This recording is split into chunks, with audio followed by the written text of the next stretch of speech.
ابھی یہ بات طے نہیں ہوئی تھی کہ ماما عصمت نے ایک شرارت اور کی۔ رمضان کا قرب تھا۔ محمد کامل کی ماں نے ماما عصمت سے کہا، ماہ رمضان آتا ہے، ابھی سے سب تیاری کر چلو، برتن چھوٹے بڑے سب کلی کرانے ہیں۔ مکان میں برس بھر ہوا سفیدی نہیں ہوئی۔ لالا ہزاری مل سے کہو کہ جس طرح ہو سکے کہیں سے 50 روپے دے دے، عید کا خرچ سر پر چلا آتا ہے۔ ماما عصمت بولی، تمیزدار بہو اپنی ماں کے ہاں مہمان جائیں گے اور سنا ہے تحصیلدار بھی آنے والے ہیں، ضرور دونوں بیٹیوں کو بلا بھیجیں گے ذرا مل کر ایک جگہ۔ تو اس بات کا مذکور تھا کہ تمیزدار بہو کا ارادہ ہے باپ کے ساتھ چلی جائیں، بہو جائے گی تو چھوٹے صاحبزادے بھی جائیں گے، پھر بیوی تمہارا اکیلا دم ہے، مکان میں سفید ہو کر کیا اور برتن کلی ہو کر کیا ہوں گے۔ ہزاری مل کم بخت تو ایسا بے مروت ہو گیا ہے کہ ہر روز تقاضے کو اس کا آدمی دروازے پر کھڑا رہتا ہے اور قرض کیوں کر دے گا۔ محمد کامل کی ماں یہ سن کر سرد ہو گئی۔ سرد ہونے کی بات ہی تھی، میاں تو جس دن سے لاہور گئے پھر کر گھر کی شکل نہ دیکھی، 6 مہینے برسوں دن جی میں خیال آ گیا تو کچھ خرچ بھیج دیا ورنہ کچھ سروکار نہیں۔ محمد عاقل ماں سے الگ ہو ہی چکا تھا، صرف محمد کامل کا دم گھر میں تھا، اس کے گئے پیچھے مطلع صاف تھا۔ محمد کامل کی ماں نے ماما سے پوچھا، ارے سچ بتا، تمیزدار بہو ضرور جائیں گی؟ ماما بولی، بیوی جانے نہ جانے کی تو خدا جانے، جو سنا تھا سو کہہ دیا۔ محمد کامل کی ماں نے پوچھا، ارے کمبخت کس نے سنا، کیوں کر معلوم ہوا؟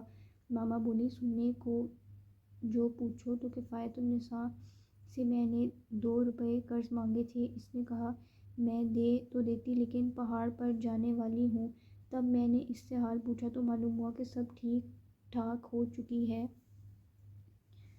بس اتنی دیر ہے کہ تحصیلدار آئیں۔ عید کی صبح کو یہ سب لوگ روانہ ہو جائیں گے اور سننے پر کیا منبسر ہے، خدا کو دیکھا نہیں تو عقل سے پہچانا ہے۔ بیوی، کیا تم کو تمیزدار بہو کے ڈھنگوں سے نہیں سمجھ پڑتا؟ دیکھو، پہلے تو بہو گھر کا کام کاج بھی دیکھتی بھالتی تھی، اب تو کوٹھے پر سے نیچے اترنا بھی قسم ہے، خط پر خط باپ کے نام چلے آتے ہیں، سوائے جانے کہ ایسا کون سا معاملہ ہے۔ محمد کامل کی ماں یہ حال سن کر سناٹے میں رہ گئی، اسی سوچ میں بیٹھی تھی کہ محمد کامل باہر سے آیا۔ محمد کامل کو پاس بلا کر پوچھا کہ محمد کامل، ایک بات پوچھوں؟ پوچھتی ہوں، سچ مجھ بتاؤ گے؟ محمد کامل نے کہا، اماں بھلا ایسی کون سی بات ہے جو تم سے چھپاؤں گا؟ محمد کامل کی ماں جو کچھ ماما سے سنا تھا حرف بحرف محمد کامل سے کہا۔ محمد کامل نے کہا، اماں میں سچ کہتا ہوں، مجھ کو اس کے متعلق خبر نہیں، نہ مجھ سے تمیزدار بہو نے اس کا تذکرہ کیا ہے۔ محمد کامل کی ماں بولی، ہمارے سامنے کا بچہ اور ہم ہی سے باتیں بناتا ہے، اتنی بڑی بات اور تجھ کو خبر نہیں؟ محمد کامل نے کہا، تم کو یقین نہیں آتا؟ تمہارے سر کی قسم مجھ کو معلوم نہیں۔ اتنے میں ماما بھی آ نکلی۔ محمد کامل کی ماں نے کہا، کیوں بھی عصمت؟